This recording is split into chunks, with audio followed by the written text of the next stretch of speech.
Hello दोस्तों, आज हम चंद्रमा के 10 ऐसे खुलासे जो आपको रोमांचित कर देंगे। वीडियो को लास्ट तक देखें, वीडियो को लाइक, शेयर और हमारे चैनल द वर्ल्ड स्टडी को सब्सक्राइब जरूर करें।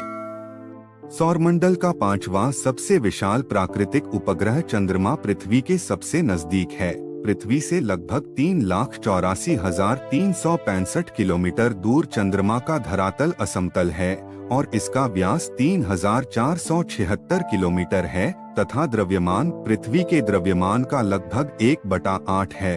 पृथ्वी के समान इसका परिक्रमण पथ भी दीर्घवृत्ताकार है। सूर्य से परावर्तित इसके प्रकाश को धरती पर आने में 1.3 सेकंड लगता है। नंबर 1, ग्रह और उपग्रह में फर्क होता है। चंद्रमा धरती का एक उपग्रह है। इसी तरह शनि, बृहस्पति और प्लूटो आदि ग्रहों के भी उपग्रह अर्थात चांद है। वैज्ञानिकों के अनुसार चांद से भी बड़े उपग्रह सौर जगत में मौजूद हैं, जिनमें से सबसे बड़ा बृहस्पति ग्रह के पास कलिस्टो स्थित है। इसके अलावा शनि का टाइटन और ईओ भी चंद्रमा से बड़े हैं। चंद्र को जीवाश्म ग्रह भी कहा जाता है।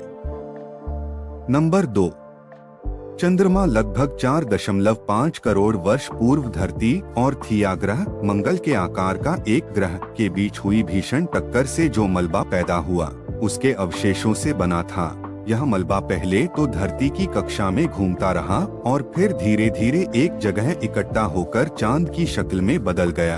अपोलो के अंतरिक्ष यात्रियों द्वारा लाए गए पत्थरों की जांच से पता चला है कि चंद्रमा और धरती की उम्र में कोई फर्क नहीं है। इसकी चट्टानों में टाइटेनियम की मात्रा अत्यधिक पाई गई है।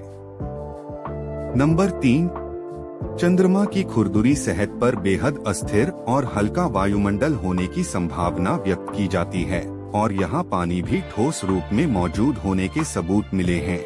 हालांकि वैज्ञानिकों के अनुसार यह वायुमंडल विहीन उपग्रह है। नासा के एलईडी प्रोजेक्ट के मुताबिक यह हीलियम, नियोन और आर्गन गैसों से बना हुआ है। चंद्रमा का सबसे बड़ा पर्वत दक्षिणी ध्रुव पर स्थित लीबनिट्ज पर्वत है, जो 35,000 फुट 10,668 मीटर ऊंचा है। नंबर 4, यहाँ का वातावरण एकदम शांत है, लेकिन यहाँ तापमान में भारी मात्रा में उतार चढ़ाव होते रहते हैं। चंद्रमा की सतह पर धूल का गुबार सूर्योदय और सूर्यास्त के समय मंडराता रहता है। वैज्ञानिकों के अनुसार इसका एक कारण अणुओं का इलेक्ट्रिकली चार्ज होना हो सकता है। ऐसा सूर्य वाली दिशा में ही होता है।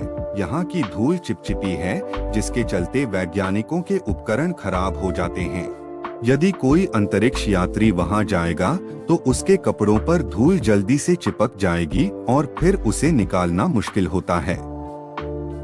दूसरी ओर चंद्रमा के पिछले भाग की धूल के मैदान को शांति सागर कहते हैं, जो अंधकारमय है। चंद्रमा पृथ्वी की एक परिक्रमा लगभग 27 दिन और 8 घंटे में पूरी करता है और इतने ही समय में अपने अक्ष पर एक घूर्णन करता है। यही कारण है कि चंद्रमा का सदैव एक ही भाग दिखाई पड़ता है।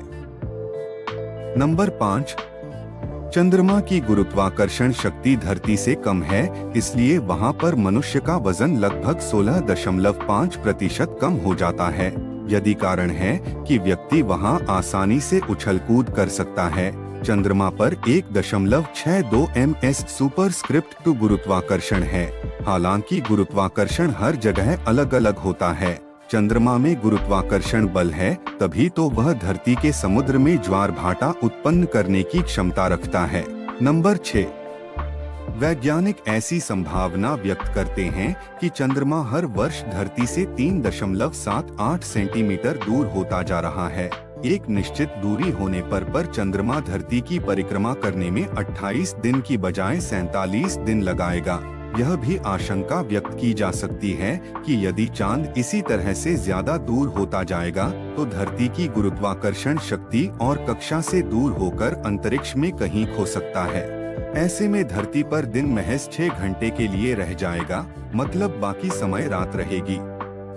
नंबर 7, धरती पर से हमें आसमान नीला और सफेद जैसा दिखाई देता है, तो उसका कारण है कि धरती पर 70% से ज्यादा जल है जो रिफ्लेक्ट होता है।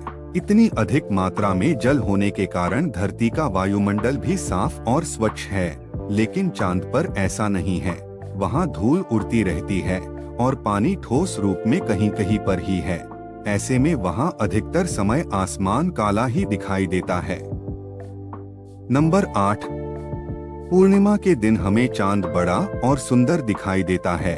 इसमें एकदम चमकदार सफेद रंग होता है, मतलब चमकीला चांद। धरती से चंद्रमा का 57% भाग ही देखा जा सकता है, लेकिन चांद पर जब खड़े होकर आप धरती को देखेंगे तो वह पूर्णिमा के चांद से लगभग 45 गुना ज्यादा चमकीला और नीला दिखाई देगा, और यह भी कि यह अपने मौलिक आकार से 4 गुना बड़ा भी दिखाई देगा।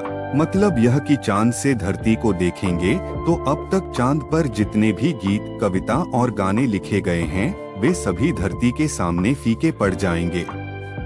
नंबर 9, धरती पर जो सूर्य और चंद्र ग्रहण हम देखते हैं, यदि वह चांद से देखेंगे तो विपरीत दिखाई देंगे। मतलब यह कि पृथ्वी पर अगर चंद्र ग्रहण लगा है तो चांद पर सूर्य ग्रहण होगा।